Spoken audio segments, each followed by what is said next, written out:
રાજ્ય સરકાર દ્વારા મુખ્યમંત્રી શ્રી ભૂપેન્દ્રભાઈ પટેલના માર્ગદર્શનમાં એમની સૂચનાથી રાજ્યના ગરીબો, મધ્યમ વર્ગના પરિવારજનો, ક્યારેક કોઈક પરિવાર નાની મોટી તકલીફ હોય અને એકબીજાના વિશ્વાસમાં એ તકલીફોથી બહાર આવવા માટે વિશ્વાસે નાની મોટી રકમ જે વ્યાજે લેતા હોય છે, એ વ્યાજની રકમ જે પ્રકારે એ નાના પરિવારોને એમની મજબૂરીનો ફાયદો ઉઠાવીને, એમનો વિશ્વાસનો ફાયદો ઉઠાવીને કોઈક કોરા ચેક, તો ક્યાંક કોઈક ઘરના દસ્તાવેજો, તો ક્યાંક કોઈક મારી ગુજરાતની માતાઓના મંગલસૂત્ર ગીરવી રાખતા હોય છે. અને આ ભોલમનસાઈમાં આ વ્યાજનો ધંધો કરનાર લોકો કોઈક પરિવાર પાસેથી 10%, તો કોઈકની પાસેથી 5% ડાયરીઓથી ઓળખાતા આ વેપારોને પકડવા માટે ગુજરાત પોલીસે ગત વર્ષે જાન્યુઆરી મહિનામાં એક અભિયાન ચાલુ કરેલું, જેમાં 841 કેસો કરીને ગુજરાતના મોટા ભાગના આ પ્રકારના વેપાર કરીને આ પરિવારોને બરબાદ કરનાર લોકોને પકડવામાં આવેલા હતા.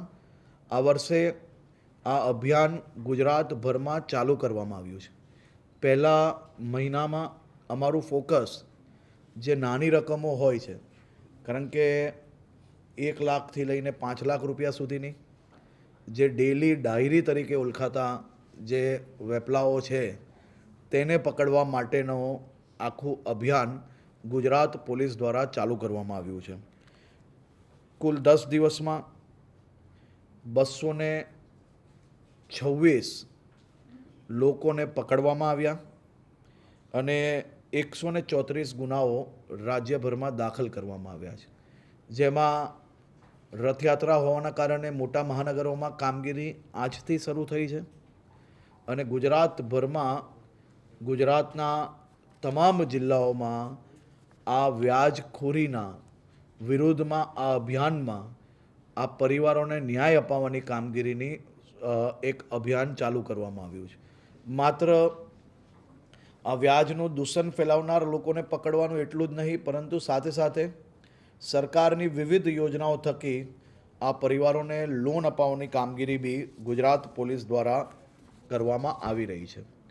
કુલ મળીને 568 લોક દરબારો ગોઠવવામાં આવ્યા, જેમાં 32,692 લોકો હાજર રહેલા હતા. ઘણા લોકો એવા હતા કે જે આ દૂષણમાં ફસાયેલા હોય અને ઘણા લોકો એવા હતા જે દૂષણમાં ફસાઈ નહીં, તકલીફમાં છે, પરંતુ સરકારી વિવિધ યોજનાઓ થકી તેમને આ લાભ ઝડપથી મળે તે માટે આ લોક દરબારમાં આવ્યા હતા. સરકારની વિવિધ યોજનાઓ થકી અનેક લોકોને 10,000, 20,000, 50,000 રૂપિયાની લોનના ચેકો બી અપાવવામાં આવ્યા છે. અને આ પ્રોસિજર આવનારા 2-3 મહિના સુધી ચાલીને જે લોકો તકલીફમાં છે તેને બહાર લાવીને સ્વનિધિ યોજના, બીજી સરકારની જે યોજનાઓ છે એ યોજનાઓમાં બી લાભ અપાવવાની કામગીરી કરવામાં આવશે. ખાસ કરીને ખંભાતમાં એક પશુપાલકે દીકરાની વહુ અને પત્નીના દાગીનાઓ ગીરવે મૂક્યા હતા. 80,000 રૂપિયાની રકમ વ્યાજખોરો પાસેથી લીધી.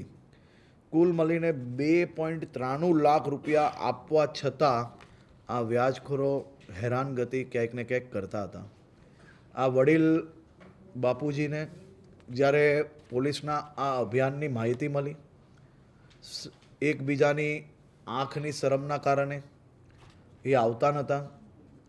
આસપાસના લોકોના દ્વારા માહિતી પોલીસને મળી અને આ કેસ દાખલ કરવામાં આવ્યો છે અને એમને આ તકલીફમાંથી દૂર લાવવામાં પોલીસ દ્વારા કામગીરી કરવામાં આવી છે.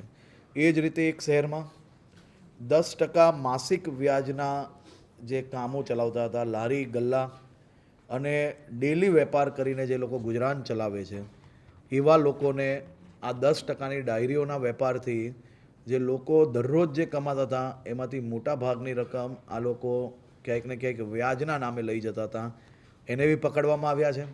લોકોના વ્યવહારિક રકમ પાછી અપાવવાની કામગીરી પોલીસ દ્વારા એમાં કરવામાં આવી છે.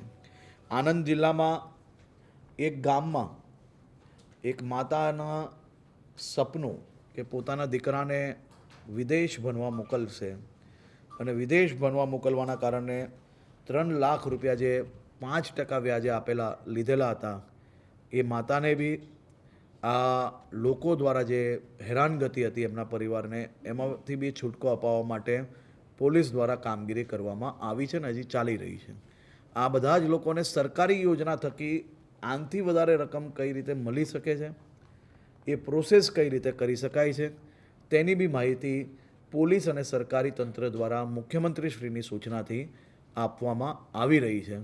આ બધા જ લોકોને આપની ચેનલોના માધ્યમથી બી આ જે રકમો છે અને આ જે યોજનાઓ છે એ યોજનાનો લાભ લેશે તો જરૂરથી એ લોકોને 2-4 દિવસ આમ તેમ થઈ શકે છે, પરંતુ એમને આ બધો જ લાભ જરૂરથી મળી શકે છે.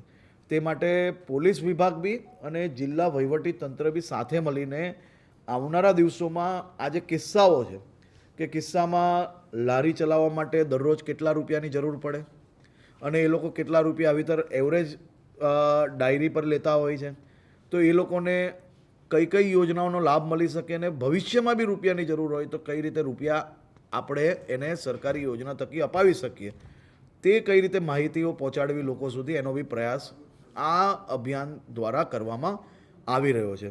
કુલ મળીને મુખ્યમંત્રીશ્રીના માર્ગદર્શનમાં ગુજરાત રાજ્યના તમામ વિભાગો સાથે મળીને આવા પરિવારને મદદ માટે દર વર્ષે દરરોજ તો કામગીરી આની ચાલુ જ હોય છે, પરંતુ અભિયાન દ્વારા લોકો સુધી જ્યારે માહિતી પહોંચે ત્યારે એકબીજાની શરમથી મારા આજુબાજુવાળા શું વિચારશે, ક્યાંક ને ક્યાંક આપણી જે સામાજિક પરિસ્થિતિ છે કે વ્યાજે રૂપિયા લીધા તો મારી દીકરીના લગ્ન કઈ રીતે થશે, મારા દીકરાનું લગ્ન કઈ રીતે થશે, આ ચિંતાને આ વિચારોમાંથી બહાર આવી જવું જોઈએ.